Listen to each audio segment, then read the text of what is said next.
Hi, it's Katrina! From the hand of a saint to a brain thousands of years old, here are 10 of the creepiest recent archaeological discoveries.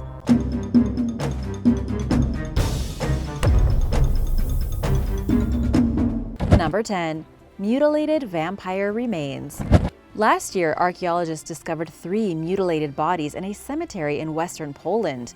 Dating back to the 13th and 14th centuries, the individuals bore signs of decapitation, deep spine punctures, and a head being wedged between 2 stones, which was done to prevent the dead from rising again by weighing them down. These people were thought to be vampires. They may have had health problems during life that contributed to a stigma against them.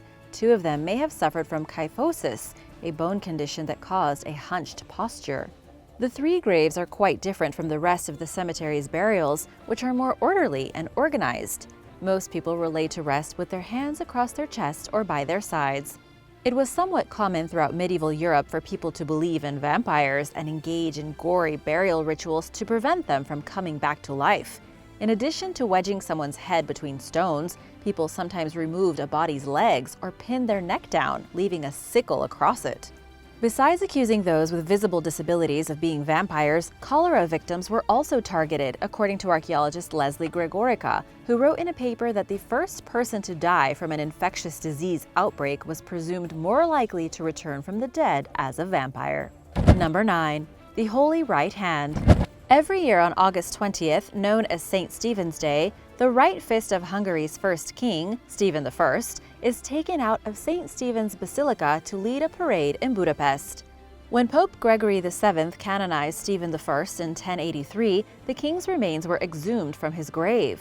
His right fist, commonly referred to as the Holy Right or the Holy Dexter, had supposedly remained perfectly intact and had not decayed at all, despite the king having been dead for several decades.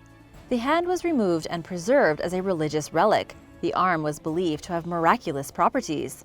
The following year, in 1084, a cleric named Mercurius stole the Holy Right Hand. At the time, the theft of religious relics, a practice called furta sacra, was common. The stolen hand was recovered shortly thereafter and spent the next several centuries guarded by the Dominican monks in Dalmatia. Following the Ottoman occupation of the Kingdom of Hungary's central territories during the mid-16th century, the Holy Dexter was stored in various places, including Croatia, Vienna, and Bosnia. While the Holy Right is an important Hungarian relic, it traveled around the world for many years before returning. Starting in 1860, there was a procession every day on August 20th until the hand once again was moved during World War II. It's a miracle the hand just didn't disappear forever with all of the moves. It was returned after the war, but processions were forbidden by the communist regime. Once the regime fell, the processions began again. No one can keep the hand of St. Stephen down, or the Hungarian people for that matter. Today, visitors can view the Holy Right Hand by inserting a coin into a slot, which will light up its display case for about a minute. Number 8. Ghost Railway Tunnels. A pair of train lines in the UK known as the Sandsend and Kettleness Railway Tunnels were completed in 1882. They were supposed to replace the original cliffside coastal train route that was deemed unsafe. These unplanned tunnels were used until May 1958, when the route was removed. Since then, barely anyone has entered them except for urban explorers who trespass into the structures to catch an eerie glimpse of the past. The tunnels have not been maintained since they were abandoned, and entering is dangerous, according to Forgotten Relics, which describes their condition as very wet in parts, resulting in spalling of the brickwork, some of which is significant.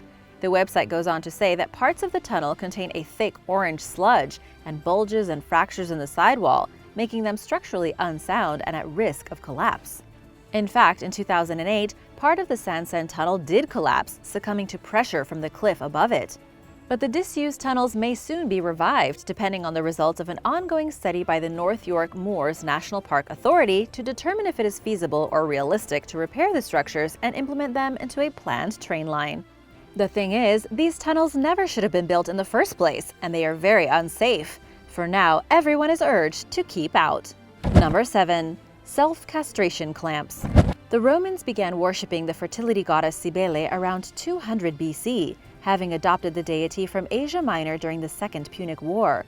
Cybele had a devoted following that had an emotional appeal and was especially popular among women.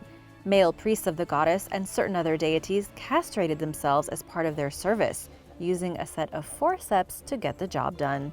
One such set of castration clamps was discovered in the Thames River at London Bridge during the 1840s. Made from bronze, they are decorated with busts of Cybele and her lover Attis, as well as other Roman gods and goddesses and various animals, including a bull and a lion. Decorate it however you like, but the end result was the same. The forceps likely date back to the 2nd or 3rd century and were probably made in Italy or some part of the Roman Empire, according to author and antiquities blogger Roger Pierce, who also noted that the device broke and was repaired at some point, indicating that it was heavily used. This type of self-mutilation was put to an end during the 4th century, when Christianity gained popularity and began punishing the practice in hopes of stopping people from doing it. Number 6. Saint Anthony's tongue. Saint Anthony, who was of Portuguese descent, was sickly for much of his early priesthood, spending a lot of time at a hospital in Italy. When his talent for speaking was discovered, however, he began touring Italy and France to deliver powerful and captivating sermons, despite his chronic health issues. The papal court praised the man's speeches, calling him the jewel case of the Bible, and Pope Gregory IX declared Anthony the Ark of the Testament. He died in 1231 from edema and was buried in a small church. Not long after that, he was canonized.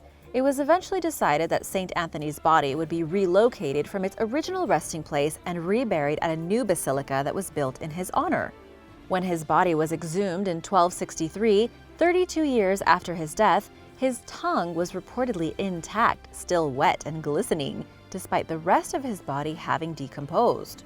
This was perceived as material proof of the man's gift for words themselves and for teaching the Word of God. St. Anthony's tongue, jaw, and forearm were removed from his body and put on display in specially designed reliquaries in the Chapel of the Relics at the Basilica of St. Anthony of Padua in Italy, where the relics remain today, and the rest of his body was entombed in a nearby chapel. The relics briefly left their permanent home to tour parts of Europe and the US, including New York City's major Catholic churches in late 2013, to commemorate the 750th anniversary of the relic's discovery. Number 5. Who was Jack the Ripper? Between August and November 1888, an infamous yet unidentified serial killer known only as Jack the Ripper murdered 5 women in London's Whitechapel district. To this day, theories abound regarding who the perpetrator was, and over 100 men have been named as possible suspects. One unusual hypothesis, posited by a retired Irish lawyer named John Morris, suggests that the culprit wasn't a man at all, but a female named Lizzie Williams. She was married to a physician named Sir John Williams, who is among the accused himself. Morris claims that Lizzie killed the prostitutes out of a jealous rage stemming from her own infertility. This theory is just one of many regarding Jack the Ripper's true identity, but solid evidence finally surfaced last year when researchers published DNA results of the samples found on the Ripper's 4th victim, Catherine Edowiez's shawl. The investigation identified Aaron Kosminski, a 23-year-old Polish barber, as the likely culprit. Kosminski, who was a primary suspect, vanished following the murders. Until recently, authorities and experts alike could only speculate regarding his guilt. Scientists identified him as the probable murderer by comparing bits and pieces of mitochondrial DNA from the shawl to the genetic information of both him and the victim's living descendants. The DNA information also corroborates the only known eyewitness description of the murder. While all signs point toward Kosminski's guilt, Jack the Ripper's identity remains officially unconfirmed. Number 4. Shipwreck survivors' remains. The nickname Murder Island is off-putting to begin with, but as you're about to learn, any archaeological discoveries there stand to be infinitely more disturbing. Officially named Beacon Island, but better known by its eerie nickname, the island is located off Australia's west coast. It's the site of a mutiny that occurred in 1629 after a Dutch East India Company vessel, the Batavia, wrecked offshore while en route to the Dutch East Indies, now Indonesia, carrying sailors, soldiers, and civilian passengers. Nearly 300 survivors were stranded at Murder Island, and the mutiny commenced over the following months. Around 100 people died. Many were murdered, while others passed away due to natural causes because trying to survive on a deserted island is hard. In 2017, nearly 400 years after the wreck and the ensuing violence, an international research team discovered a grave containing the remains of 5 individuals who are believed to be Batavia survivors. The individuals were arranged neatly with some artifacts lying beside them. Professor Alistair Patterson explained to Paul Wright from the International Business Times that the grave provides vital clues about what happened at Beacon Island, including how the deceased met their fate, stating the communal burial suggests careful and respectful burial, not the hurried work of hiding murder victims. These may be people who died in the days following the wreck, but before the mutiny and mass killings were underway. This particular burial is far less gruesome than some others that have been found on Murder Island, including graves containing murdered individuals, such as a man with part of his skull sliced off. Ongoing studies, including isotope analyses, are not only helping scientists better understand the disturbing fate of the Batavia's passengers, but where the people came from before sailing on the ship and meeting their untimely ends. Number 3. Antivampire amulet. The Mandaeans are an ethno-religious group that have lived in what is now Iran and southern Iraq for thousands of years. Around 1600 years ago, someone from this society inscribed a lead amulet with an incantation in their language, Mandaic, that claims to protect against those who eat flesh and drink blood. Archaeologists only recently deciphered the engraving, which reflects the Mandaeans' complex religion that blended various beliefs. It states, "In the name of life may there be health to the spirit and soul of Abiya, the pendant's wearer, the son of Mahua." The amulet also calls on the Archangel Gabriel, an important figure in the Mandaean religion, to stop flesh-eating and blood-drinking spirits and throw down, bind, strike, kill, and fetter the demon. The artifact is roughly 8 inches long by 1.7 inches wide and looks like a long piece of lead when unfolded. Altogether, it contains 62 lines of text. A Jerusalem-based collector whose relative purchased the amulet during the 1950s sold it to Center College in Danville, Kentucky in 2009, along with 2 other pendants for $5,000. What sets the items apart from other alleged inscriptions from Iraq are a set of photographs from the previous owner that the collector provided to verify their authenticity.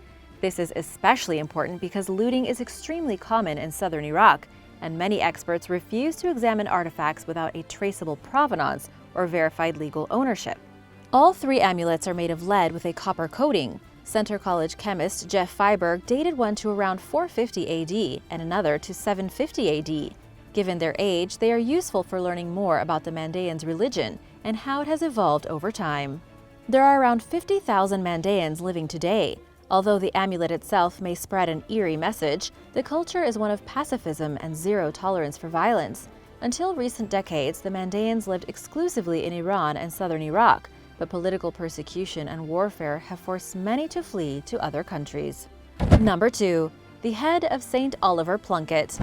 17th century martyr Oliver Plunkett became Ireland's first new saint in nearly 700 years when he was canonized in 1975, and in 1997, he became the country's patron saint for peace and reconciliation.